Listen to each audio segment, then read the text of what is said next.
Chers amis des mots, soyez les bienvenus dans mes rêveries. Je m'appelle Manita Stéphanie, je suis genevoise, autrice et bêta-lectrice.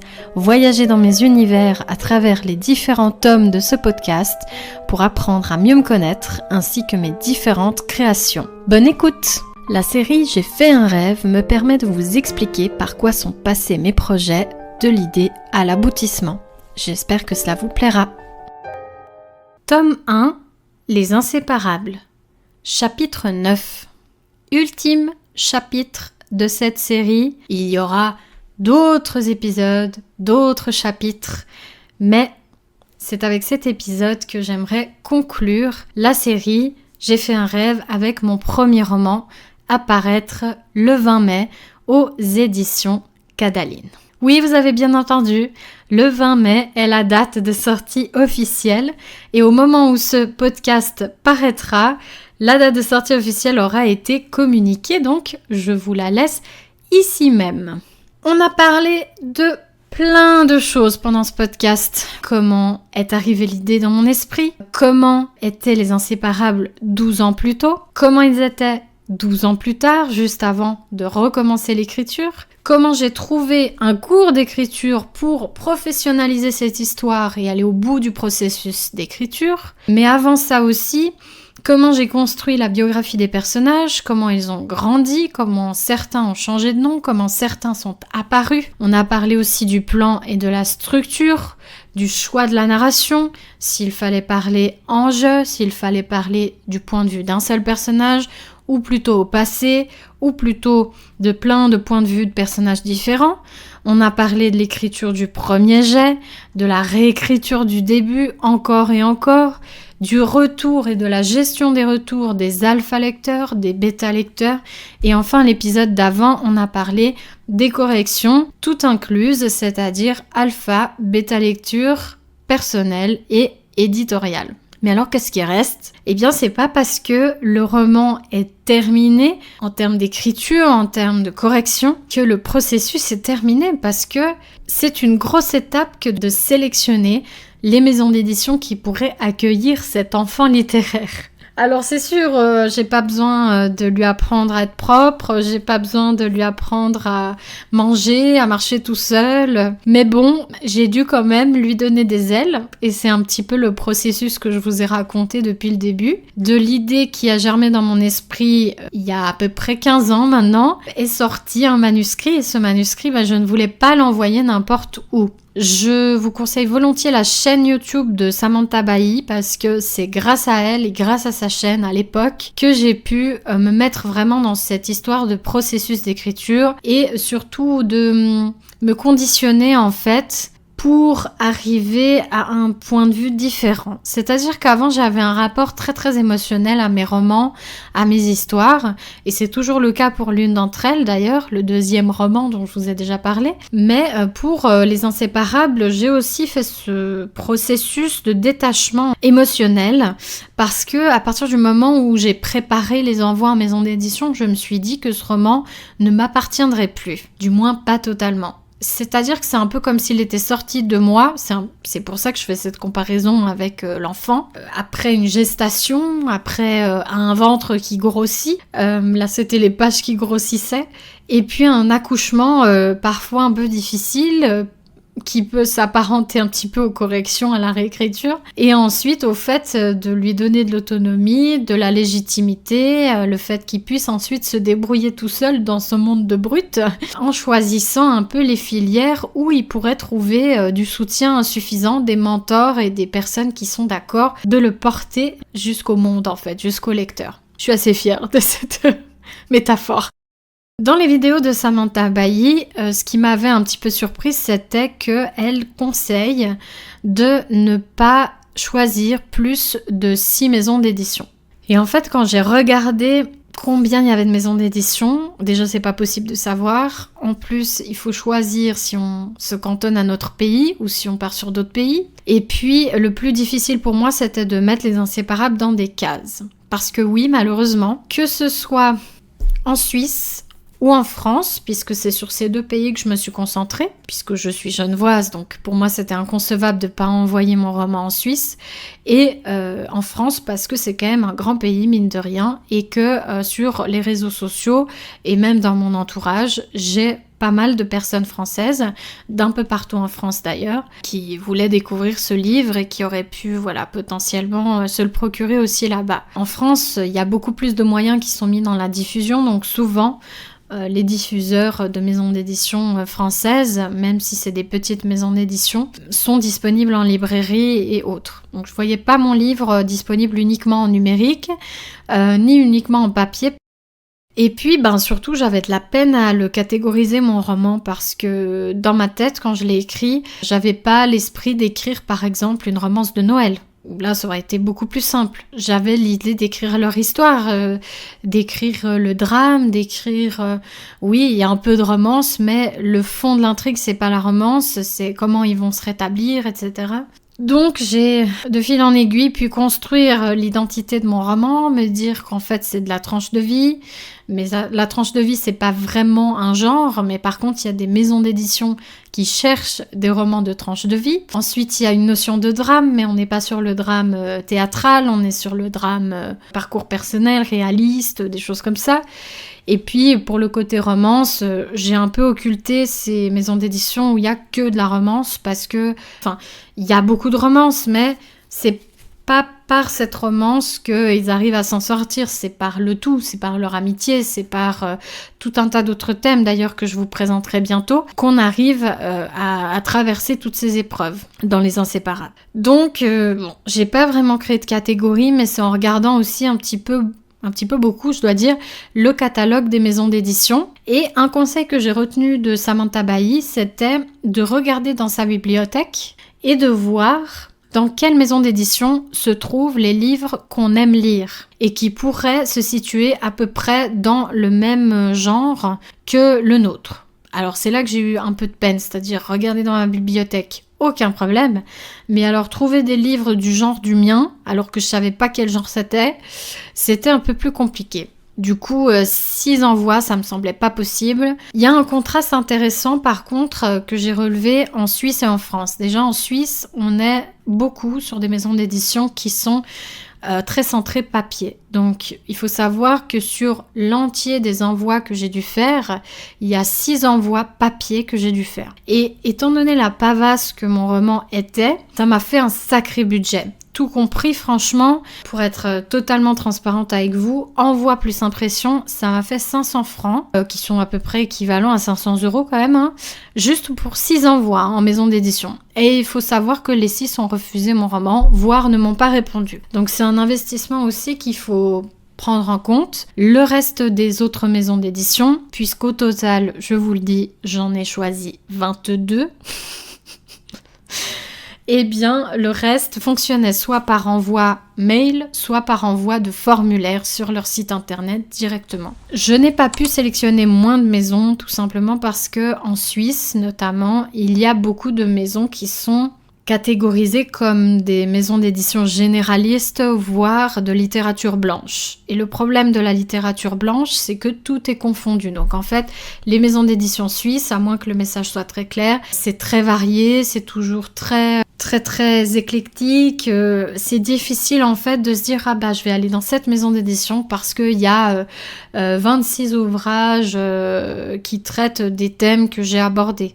Donc voilà, j'ai quand même envoyé. Et d'ailleurs, il y en a une des maisons d'édition qui m'a répondu de façon pas détaillée, mais disons un peu plus personnalisée que la majorité des autres. Donc j'avais quand même 11 maisons d'édition suisses, 11 maisons d'édition françaises, et j'ai eu des réponses petit à petit. J'ai fait tous ces envois en connaissance de cause. En envoyant le manuscrit numérique, j'ai préparé un fichier avec le manuscrit en fonction des critères de la maison d'édition. Donc si vous devez envoyer votre roman en maison d'édition, pensez à toujours bien regarder sur le site internet de l'éditeur comment ils attendent de recevoir leur roman. Et certains sont très exigeants. Notamment, pour ne citer que, Flammarion, par exemple, exigeait à l'époque le manuscrit en interligne 2, en Times New Roman 12, en papier évidemment, et imprimé recto.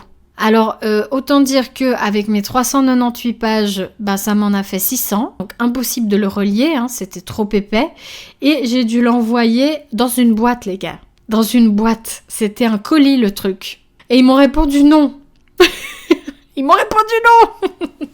Tout ça pour dire que voilà. En tout cas, ils m'ont répondu. Et ils ont le mérite d'avoir répondu. Par contre, voilà, il faut bien envoyer toujours selon les critères. Alors, certains éditeurs ne précisent rien. Et à ce moment-là, moi, j'avais une version du manuscrit définitive avec ma propre police, avec ma propre mise en page, etc., qui était quand même travaillée, séparer les chapitres, le titre, etc., etc. Puis, à côté de ça, j'ai préparé un document. Donc, j'étais toute jeune autrice, entre guillemets. J'ai préparé une feuille recto-verso, en fait, avec en haut mes coordonnées, en dessous une description de moi, comme une petite biographie, si vous voulez. Et puis, j'ai rajouté aussi un paragraphe argumentant pourquoi j'avais choisi cette maison d'édition-là. J'ai argumenté, en tout cas, 2-3 lignes pour dire pourquoi j'envoyais là. Donc soit j'avais lu des livres de la maison d'édition, soit quelqu'un m'avait conseillé de postuler dans cette maison d'édition, soit j'avais rencontré des auteurs de cette maison d'édition. Et après, évidemment, il y avait plein d'autres maisons d'édition sur les 22 où j'avais rien à mettre, donc j'ai pas spécialement argumenté dans ce sens-là, mais j'ai essayé de personnaliser au mieux. Et au verso, j'ai préparé une version du résumé que j'imaginais en 4e de couverture et une version du résumé du roman avec spoiler, c'est-à-dire que je détaillais de façon très très très très concise comment se déroulait et quel était l'objectif du roman et comment se déroulait l'histoire pour arriver au dénouement. Ça, c'était le document type. Après, il y a aussi des maisons d'édition qui demandent, par exemple, là récemment, comme j'ai envoyé le 2e, il y a une maison d'édition qui demande un synopsis d'une page à 4 maximum qui détaille tout le roman, du début à la fin, comme il se déroule. Donc c'est important aussi de répondre à ces exigences-là. Il y a des maisons d'édition qui le demandent dans le corps du mail que vous envoyez ou dans le formulaire. Il y a des maisons d'édition qui demandent une lettre à côté. Toujours aussi des maisons d'édition qui demandent en papier. Mais là, par exemple, pour le 2e roman, j'ai choisi 16 ou 17 maisons d'édition. J'ai pas encore bien tout défini. Et je n'ai plus que 3 envois papier à faire. Donc il y a quand même un petit progrès. Mais reste que voilà, les maisons d'édition sont exigeantes, pas parce qu'elles veulent vous embêter, mais parce qu'elles reçoivent énormément de manuscrits. Pour vous donner une idée, j'étais allée au salon des petits éditeurs qui se passe à Genève, qui avait lieu en novembre 2019. Et j'avais rencontré une éditrice d'une petite maison d'édition, pas du tout connue en France par exemple, et elle m'avait dit qu'à leur échelle, ils recevaient 16 manuscrits par semaine. Ce qui est juste titanesque, quand on sait que souvent ces petites maisons d'édition, ils sont 2 ou 3 quoi. Donc comment on lit 16 livres par semaine, sachant qu'en plus la plupart du temps éditeur, c'est pas une activité principale, donc les gars ne font pas que ça. Et voilà, donc il faut que la mise en forme, que les critères, que les informations en fait soient respectées et données selon certains critères, parce que sinon ils peuvent juste pas suivre les pauvres quoi. C'était une étape particulière de choisir ces maisons d'édition, mais à la fois, pour Les Inséparables, j'ai eu beaucoup de plaisir à le faire, parce que c'est comme si je choisissais la future cabane dans laquelle ils allaient vivre, en fait, dans laquelle ils allaient continuer à faire leur chemin. Et puis l'étape de l'envoi, c'était très particulier aussi, surtout les envois papier, parce que je suis allée à la poste avec mes enveloppes et mes colis, beaucoup trop gros, et je me suis dit, ça y est, ils sont partis, visuellement ils sont partis. Par mail aussi, c'était pareil, je recevais parfois l'accusé de réception tout simple et bateau pour dire que le mail était bien arrivé, et puis a commencé une attente assez interminable, je dois dire. Mais j'ai tout de suite enchaîné l'écriture du 2e roman et du coup l'attente n'était pas aussi terrible. J'ai envoyé en plus mon roman le 31 décembre, donc je m'attendais pas à avoir des réponses tout de suite. Il se trouve que j'ai eu une réponse très très vite, une réponse personnalisée en plus d'une éditrice suisse, dont je ne révélerai pas le nom parce que je n'ai pas du tout aimé son retour, pas parce que je n'accepte pas la critique, mais parce que j'ai trouvé ses remarques pas du tout pertinentes sur les 7 pages qu'elle avait lues. Surtout, j'ai pas compris pourquoi elle me faisait autant de remarques, alors que son but n'était pas d'éditer mon roman. Ce retour-là m'a permis en fait de relativiser énormément, de prendre du recul et de me dire finalement c'est qu'une personne. c'est son avis à elle. Et les éditeurs, même si on se fait tout un foin de qui ils peuvent être, restent des humains. Et les humains, ça vit des trucs, comme vous et moi, ça vit des expériences, ça vit des émotions. Et du coup, à ce moment-là, mon roman ne lui a pas plu. Et à ce moment-là, elle voulait pas éditer mon roman. Et du coup, je me suis fait à cette idée aussi. Et je me suis dit, si je reçois d'autres refus, c'est pas grave. Enfin, évidemment, de l'autre côté, j'étais toujours un peu déçue quand je recevais un non. Surtout quand il n'était pas détaillé ou qu'on avait la fameuse réponse « Ces romans ne correspondent pas à notre ligne éditoriale ». Alors que j'ai passé 2 heures des fois à éplucher le catalogue pour voir si ça pouvait correspondre, n'est-ce pas ? Donc voilà, après, on a des petites réactions amères comme ça. Mais foncièrement, en fait, ça forge. Et puis ça permet de se dire que oui, peut-être cette chance-là, elle sera pas là à ce moment-là, dans cette maison d'édition. Et c'est pas si grave. C'est pas si grave parce que finalement, après, j'ai eu d'autres opportunités, d'autres possibilités. Et je pense que je parlerai de ça une fois en live ou en direct avec vous, comme ça vous pourrez me poser vos questions, mais suite aux différentes réponses que j'ai eues et à la première réponse positive que j'ai reçue, qui n'était pas celle de Cadaline, j'ai pu aussi abandonner un petit peu mon syndrome de l'imposteur, relancer Cadaline et obtenir finalement la maison que j'estimais être la bonne pour ce roman-là, à ce moment-là. Mais tout ça pour dire que l'envoi aux maisons d'édition, c'est un processus à part entière et ça fait partie de la construction du livre. Ça en fait même partie en amont puisque c'est avec ça que vous allez définir pendant l'écriture ou pendant la phase de correction à qui vous allez envoyer votre roman et qui va en prendre soin ensuite. Et puis après, il y a une part de chance, c'est sûr, il y a une part d'opportunité, on va dire, plutôt que de chance. Parce que la chance, si on vous dit oui, c'est pas l'heureux hasard, c'est parce que votre manuscrit a plu. Particulièrement si vous n'avez pas de contact en maison d'édition. C'est pas de la chance, c'est une opportunité. C'est une opportunité, une personne qui se trouvait là à ce moment-là, qui a sélectionné votre roman, qui l'a fait passer en comité de lecture dans la maison d'édition et qui finalement retient votre manuscrit pour prendre le risque de l'éditer et de l'amener vers les lecteurs. Donc ça m'a permis aussi de relativiser sur ça et de me dire que si j'en étais là aujourd'hui, si finalement j'ai eu plusieurs oui pour mon manuscrit, pour mon premier roman, ce qui en soi n'arrive pas à beaucoup de monde et j'en suis consciente et j'en suis très reconnaissante, eh bien c'est aussi parce que j'ai travaillé dur et parce que j'ai sélectionné les maisons et parce que j'ai écrit ce roman qui devait être écrit et qui devait tomber entre les mains de ces personnes. Et qu'à un moment, je me suis dit, mais je vais pas écouter cette voix qui me dit non mais quand même c'est gonflé. J'y vais au culot, j'y vais, et ça a marché, et on y va, et c'est parti. Et tout est beau, et tout est joli. Et Les Inséparables va sortir le 20 mai aux éditions Cadaline. Il sera disponible en numérique auprès des plateformes habituelles, et il sera disponible dans toutes vos librairies, les gars, toutes vos librairies, Fnac, Payot, mais aussi Cultura en France, en Belgique. Et voilà, et donc si vous voyez pas mon livre en librairie, demandez à votre libraire de le commander. Vous avez les différents noms des distributeurs sur le site de Cadaline. S'ils ne trouvent pas les éditions Cadaline, il sera commandable partout, absolument partout. Et surtout, j'aimerais beaucoup vous demander, si par hasard vous tombez sur mon livre en librairie, prenez une petite photo et montrez-la moi, parce que ça, j'ai trop hâte de vivre ça.